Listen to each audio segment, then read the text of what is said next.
Hello दोस्तों, चलिए आज के लेक्चर में हम सॉल्व करेंगे मई 2025 के एग्ज़ाम में पूछा गया बेंडिंग स्ट्रेस इक्वेशन के ऊपर एक न्यूमेरिकल। वो पे बैठ के आराम से अपने अपने घर और आपके साथ रहेंगे आपके अपने अविनाश सर। तो देर किस बात की, फटाफट शुरू कर देते हैं आज का लेक्चर। वैसे तो हमने पिछले लेक्चर में बेंडिंग स्ट्रेस इक्वेशन को कैसे याद रखना है, उसके नोटेशंस, ये सारी चीज़ें बहुत अच्छे तरीके से समझ लिए हैं। अब उसी इक्वेशन का यूज़ करके बेंडिंग स्ट्रेस इक्वेशन के लिए मैंने एक ट्रिक भी बता दिया था, मी बाय इंजीनियर झाले, ये ट्रिक था उसका। तो वो याद करके आपको वो इक्वेशन भी अच्छी तरीके से दिमाग में रहेगा और उसी के बेस पे आज हम ये जो टी बीम दिख रहा है उसके अंदर सेफ लोड कैरी करने की कैपेसिटी कितनी है ये पता करेंगे। तो देखिए ये टी बीम शायद तर ज़्यादा बच्चों को ये दिमाग में नहीं आता है कि अरे टी बीम मतलब क्या।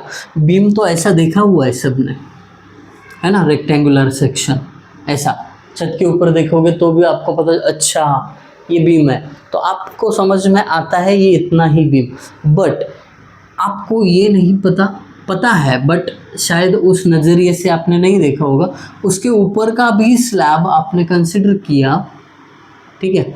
अगर कंसिडर किया तो आपको ये टी बीम मिल जाएगा। ज़्यादातर आपको ये slab portion as a flange और ये नीचे का बॉटम बीम क्या मिलेगा, ये टी बीम बन के मिलेगा। तो इसी टी बीम को क्या करना है आपको कि इसके अंदर कितना सेफ लोड कैरी करने का कैपेसिटी है वो फाइंड आउट करना है। अब सब सिचुएशन हम समझ चुके हैं तो सीधा न्यूमेरिकल के ऊपर चलते हैं। कभी भी न्यूमेरिकल में बेंडिंग स्ट्रेस का जिक्र किया जाए ना तो तुरंत समझ जाना कि इसमें बेंडिंग स्ट्रेस इक्वेशन यूज़ करना है। तो देखिए टू फाइंड भी लिख देता हूँ मैं यहाँ पे। टू फाइंड क्या है, क्या फाइंड आउट करना है, सेफ यूडीएल यानी यूडीएल फाइंड आउट करना है। चलते हैं, इक्वेशन तुरंत लिख देना है। मैंने बोला कि कैसे आइडेंटिफाई करना है न्यूमेरिकल को दोस्त। जब भी बेंडिंग स्ट्रेस का जिक्र किया जाएगा न्यूमेरिकल में तो पता चल जाएगा कि इसके अंदर हमें बेंडिंग स्ट्रेस इक्वेशन को यूज़ करना है। हर एग्ज़ाम में लगभग ये क्वेश्चन पूछा ही गया है। अब देखो, सबसे पहले वी नो, क्या पता है हमें वो लिख देते हैं। मी बाय इंजीनियर झाले, ये है bending stress equation. Got it. अब इसमें से दो ही टर्म हमें यूज़ करने हैं। अब हमें फाइंड आउट क्या करना है, यूडीएल यानी डब्ल्यू, बरोबर। अब ये डब्ल्यू कहाँ पे आएगा, तो मोमेंट के फॉर्मूले में। तो आपको ये टर्म यूज़ करना पड़ेगा मोमेंट के फॉर्मूले में। मतलब कैसा, मोमेंट जो है सिंपली सपोर्टेड बीम के ऊपर अगर यूडीएल है तो W इंटू एल का स्क्वायर डिवाइडेड बाय 8, इस फॉर्मूले से निकाला जाता है। तो मोमेंट निकालोगे तो फिर उससे W मिल जाएगा। इसके लिए मैं कह रहा हूँ पहला टर्म यूज़ करना पड़ेगा। अब ये दोनों में से जो है कौन सा टर्म यूज़ करेंगे, तो हमें गिवन में बेंडिंग स्ट्रेस दिया हुआ है, इसका मतलब ये सेकंड वाला टर्म यूज़ करना है। तो बचा हुआ ई और आर, दोनों में से कुछ भी नहीं दिया, हटा दो। आई बात समझ में। तो सबसे पहले आपको m निकालना है। जैसे ही m का वैल्यू मिल जाएगा वो इक्वेट करेंगे WL²/8 से, तो आपको आराम से W मिल जाएगा।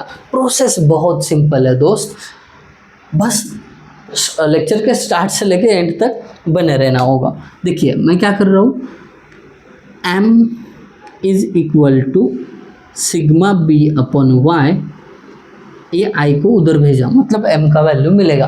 तो अभी अभी हमें पता चला कि m फाइंड आउट करने के लिए सिग्मा b, y और i की वैल्यू ज़रूरी है। तो सबसे पहले हम ये जो मोमेंट ऑफ इनर्शिया है ना, इसके लिए क्या क्या लगता है ये फाइंड आउट करेंगे। अब ये y मतलब क्या होता है, न्यूट्रल एक्सिस जहाँ पे भी आएगा उसका या तो बॉटम से डिस्टेंस नहीं तो टॉप से डिस्टेंस। अब ये फाइंड आउट करने के लिए बड़ा सिंपल फंडा बता देता हूँ कैसे करना है। ये साइड कर देते हैं। एक्चुअली बोर्ड बहुत दिनों के बाद ऑपरेट हो रहा है, पिछले कुछ दिनों से माइक का थोड़ा इशू चल रहा था तो वीडियोज़ नहीं डाल पाए हम। देखिए दोस्तों, आपका अगर सपोर्ट रहेगा ना, बहुत जल्द हम डिजिटल बोर्ड पे स्विच मारने वाले। एक बार डिजिटल बोर्ड आ गया तो न्यूमेरिकल दनादन सॉल्व होते जाएंगे, कोई टेंशन नहीं रहेगा। खैर, अभी हमें क्या फाइंड आउट करना है, y, यानी न्यूट्रल एक्सिस का डिस्टेंस, या तो बॉटम से या फिर टॉप से।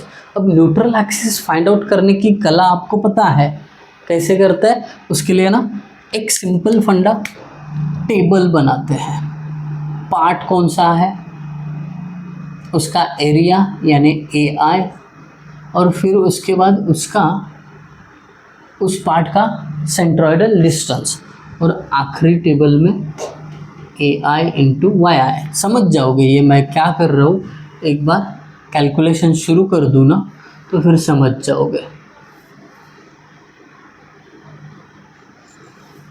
ठीक है, अब देखिए, सबसे पहले ये जो टी बीम है दो पार्ट में कट हो जाएगा। देखिए कुछ इस प्रकार, ये होगा फ्लैंज, ठीक है, और ये होगा वेब।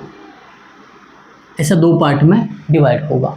तो सबसे पहले ये जो फ्लैंज का पार्ट है उसका एरिया कैसा आएगा, फ्लैंज मतलब ये रेक्टेंगल है, सिंपल। तो रेक्टेंगल का एरिया कैसे निकालते हैं, 200 इंटू 25, दैट्स इट।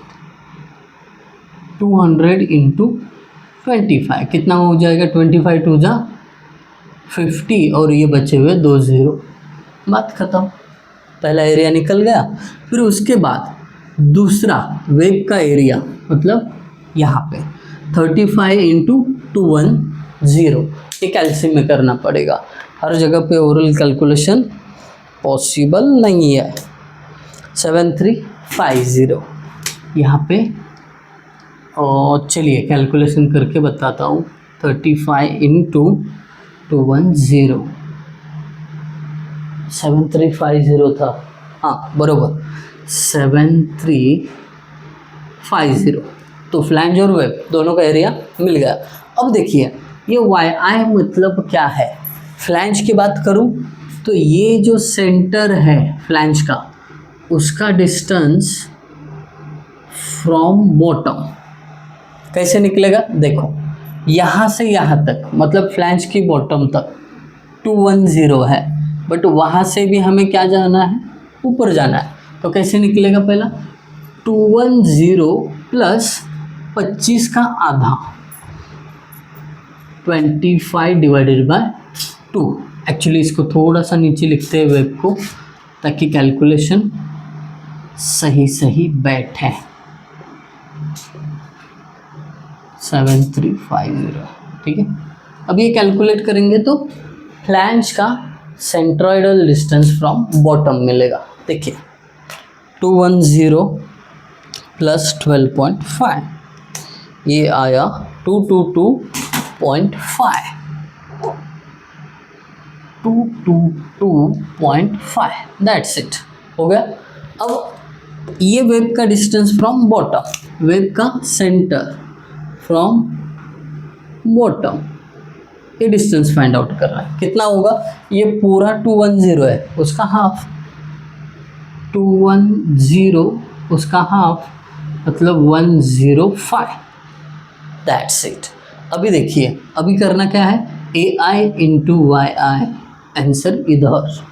चलिए लिख लेते हैं 50 और उसके ऊपर 2 0 इंटू 222.5, SD करके लिखूँगा तो पावर में ENG 1.12 इंटू 10⁻⁶, पहला वाला आंसर मिल गया। उसके बाद 7350 इंटू 105, 7350 इंटू 105, 771.75 इंटू 10⁻3। आई बात समझ में। यहाँ पे हमने क्या किया, यहाँ पे फ्लैंज और वेब का AY दोनों निकाल लिया। अभी करना क्या है, यहाँ पे हमें समेशन ऑफ एरिया लगेगा, बताता हूँ क्यों। और यहाँ पे लगेगा समेशन ऑफ AI YI, ठीक है। पहले कर लेते हैं, फिर बताऊंगा क्यों लगता है वो। एरिया कितना होगा 5000 प्लस 7350 12350। एरिया कितना होगा 12350। बने रहिए, कोई घाई नहीं है, आपको कहीं पे जाना नहीं है। एक सम को अच्छे तरीके से समझेंगे तो दूसरा सम ऑटोमेटिक आ जाएगा।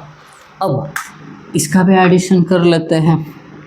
1.12 into 10⁻6 plus 771.75 into 10⁻3 got it 1.97 into 10⁻6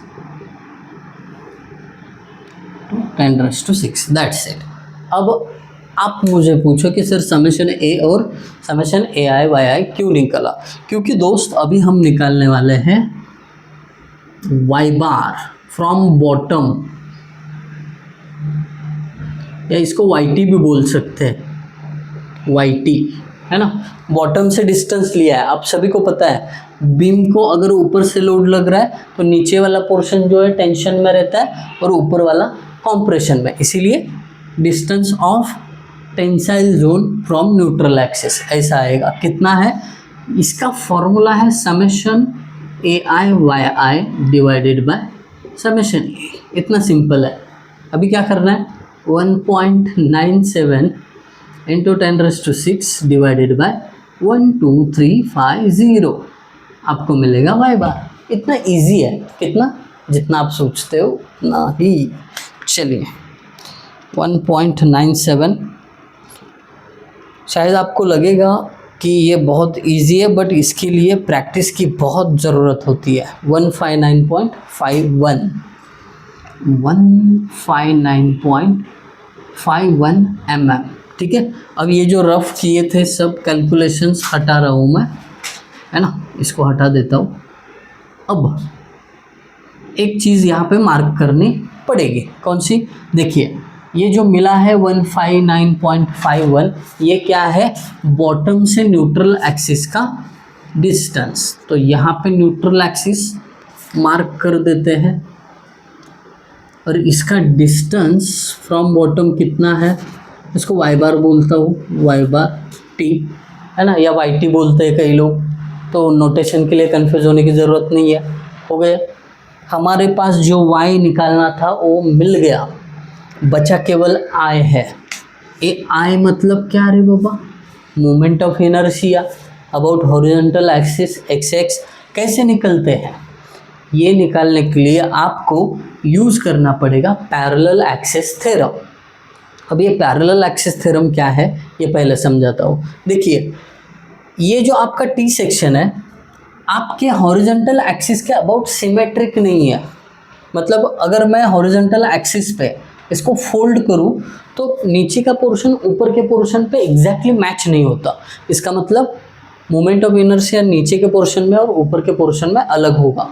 यानी अभी यहाँ पे आपको अप्लाई करना पड़ेगा parallel axis theorem. Parallel axis theorem क्या कहता है कि आपके पास दो पार्ट है ना, ये पहला और ये दूसरा, तो आप दोनों का moment of inertia about neutral axis निकालो और ऐड कर दो। जैसे कि इतना ज़्यादा मत टेंशन लेना, क्या लिख रहा हो ये खाली देखना, IG1 प्लस A1 H1 का स्क्वायर, ख़त्म। पहले सेक्शन का moment of inertia about neutral axis, ये हुआ पहले सेक्शन के लिए, plus IG2 plus A2 H2 का स्क्वायर। इतना सिंपल है दोस्त। अभी क्या करना है, खाली आपको IG1 निकालना है, A1 तो निकाला हुआ है, H1 निकालना है, IG1 H1 IG2 H2 दो चीज़ें निकालो, काम तमाम। तो पहले हम IG1 निकालते हैं। अब IG1 का मतलब क्या है, जो आपका सेक्शन 1 है ना उसका moment of inertia about centroidal axis. मतलब क्या, उसके लिए ये फॉर्मूला आता है BD3/12। इतना सिंपल है।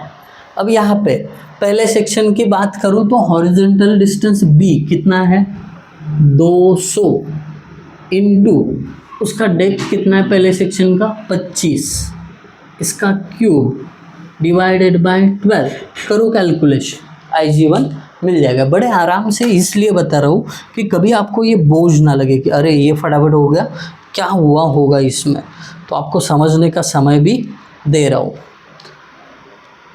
260.42 into 10⁻3, 260.42 into 10⁻3 power rest 4। Got it. Same Ig2 शायद आप लोग समझ गए होंगे करना क्या है। Ig2 मतलब सेकंड सेक्शन के सेंट्रॉइड के अबाउट उसका मोमेंट ऑफ इनर्शिया, बाकी कुछ याद रहे ना रहे, Ig2 के लिए फॉर्मूला वही है BD³/12। कई लोगों ने इसको फिर B2 D2 ऐसा बोलते हैं, मैं कॉम्प्लिकेट नहीं कर रहा हूँ, यहाँ पे 2 लिखा ना Ig2 तो इसका ही है।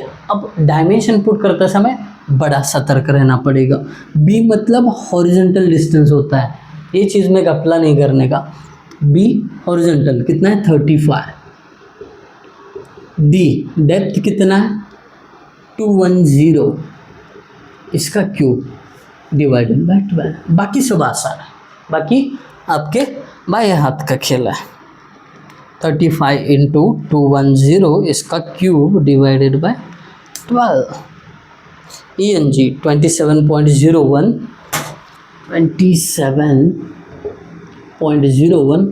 इंटू 10⁻³ mm⁻⁴ यूनिट है मोमेंट ऑफ इनर्शिया का। एक्चुअली 10⁻⁶ है ये, 27.01 ये 10⁻⁶ है। कैलकुलेशन बड़े ध्यान से करना बाबा, गलतियाँ हो जाती है। ठीक है, Ig1 मिला, Ig2 मिला, खाली H1 और H2 बाकी है, निकाल लेंगे ना, कौन सी बड़ी बात है। H1 और H2 के लिए फॉर्मूला याद रखना, आपका जो भी y बार रहेगा उसमें से माइनस y1 कर देने का। अब देखो y बार मतलब यहाँ पे जो आपने निकला है वो y बार है, भले T हो C हो चाहे कुछ भी हो। 159.51 माइनस y1 मतलब क्या, y1 का मतलब है पहले सेक्शन का डिस्टेंस फ्रॉम बॉटम। ये देखिए इसका डिस्टेंस फ्रॉम बॉटम ये आपने टेबल में निकाला हुआ है 222.5, ये निकाला था ना। ये देखिए पहले सेक्शन के सेंटर का डिस्टेंस फ्रॉम बॉटम ये 210 किया था, फिर प्लस उसमें ये 25 का आधा किया था तो 222.5 आया था, वही लिखो ना इधर 222.5।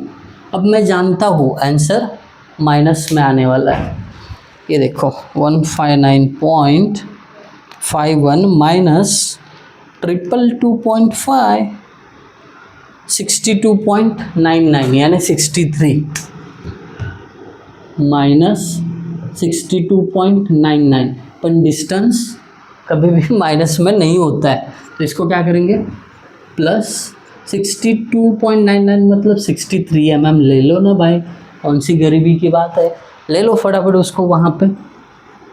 H2 सेम देखिए फॉर्मूला y बार 2 है 2 लेना, y2 y बार कितना है 159.51 माइनस y2 मतलब ये वाला डिस्टेंस 105, ये वाला मतलब कौन सा, तो सेकेंड जो सेक्शन है उसके सेंटर का डिस्टेंस फ्रॉम बॉटम, तो ये किया तो डिस्टेंस। ठीक है, ज़्यादा होशियारी नहीं करते, कैल्सी यूज़ करते, 159.51 माइनस 105 54.51 कितना आया 54.51 mm, दैट्स इट, मिल गया। अब हर एक वैल्यू को इधर पुट करो आपको I मिलेगा। देखिए therefore I is equal to, मैं क्या कर रहा हूँ डायरेक्टली कैल्सी में पुट कर रहा हूँ, ये ब्रैकेट लेना, Ig1 का वैल्यू 260.42 इंटू 10⁻3, ठीक है, प्लस A1 क्या है, A1 मतलब चलिए वैल्यू लिखता हूँ, कैलकुलेशन आपके ऊपर छोड़ देता हूँ। Ig1 लिखना पड़ेगा क्योंकि पहला समय तो थोड़ा घाई में गलत हो सकता है।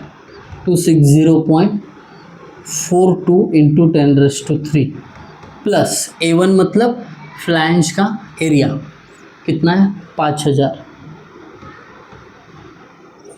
इंटू क्या है H1 का स्क्वायर, H1 कितना है 63 का स्क्वायर, पहला ब्रैकेट कंप्लीट, प्लस दूसरे ब्रैकेट में क्या है Ig2 plus A2 into H2 का स्क्वायर, Ig2 कितना है 27.01 इंटू 10⁻6 प्लस A2 कितना है 7350, A2 H2 कितना है 54.51 स्क्वायर, ब्रैकेट क्लोज।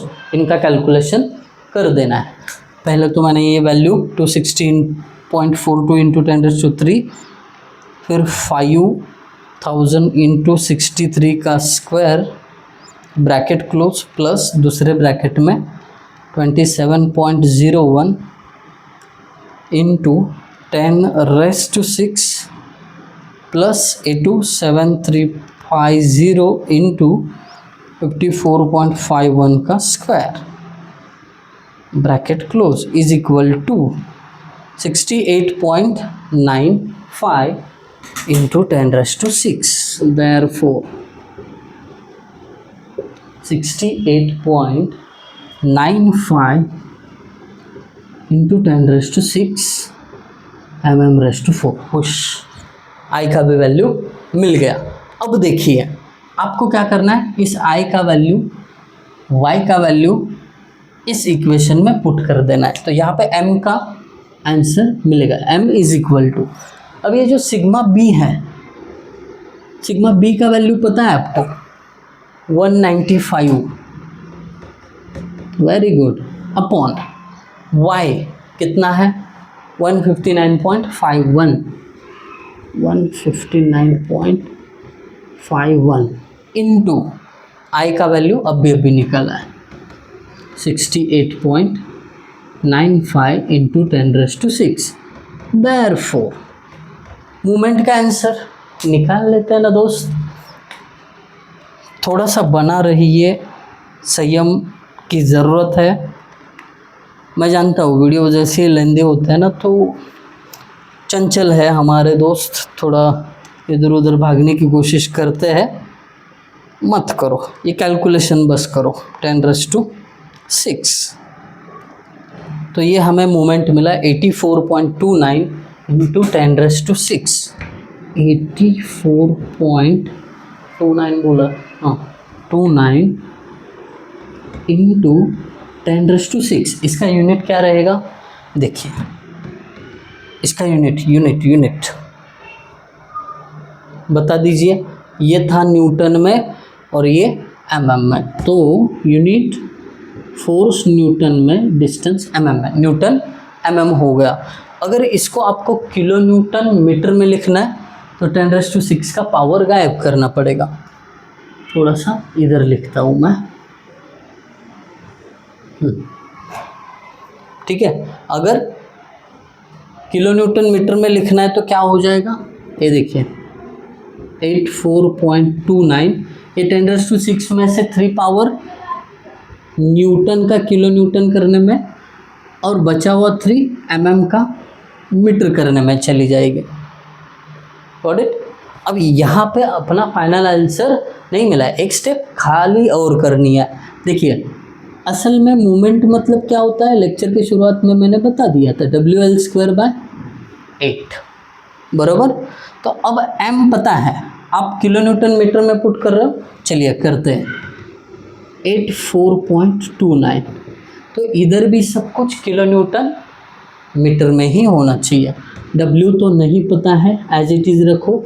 लेंथ पता है 4.4 मीटर, तो इसको मीटर में पुट किया हमने, स्क्वायर डिवाइडेड बाय 8, देयरफॉर ये W जो है अभी इस इक्वेशन को सॉल्व करके मिल जाएगा और वो रहेगा किलो न्यूटन पर मीटर में। तो आंसर जो भी आएगा आप लोग बता देना, क्योंकि ये सिंपली इक्वेशन में पुट कर देना है और निकाल देना है। आई होप आप सभी को न्यूमेरिकल समझ में आया होगा। तो अगर आपको न्यूमेरिकल अच्छा लगा, वीडियो अच्छा लगा, तो लाइक करना, दोस्तों के साथ शेयर करना, और थैंक्स का बटन है, आपको अब बेहद अच्छा लगा होगा वीडियो तो थैंक्स का बटन भी प्रेस कर सकते हो। Thank you guys for watching video. Thank you so much.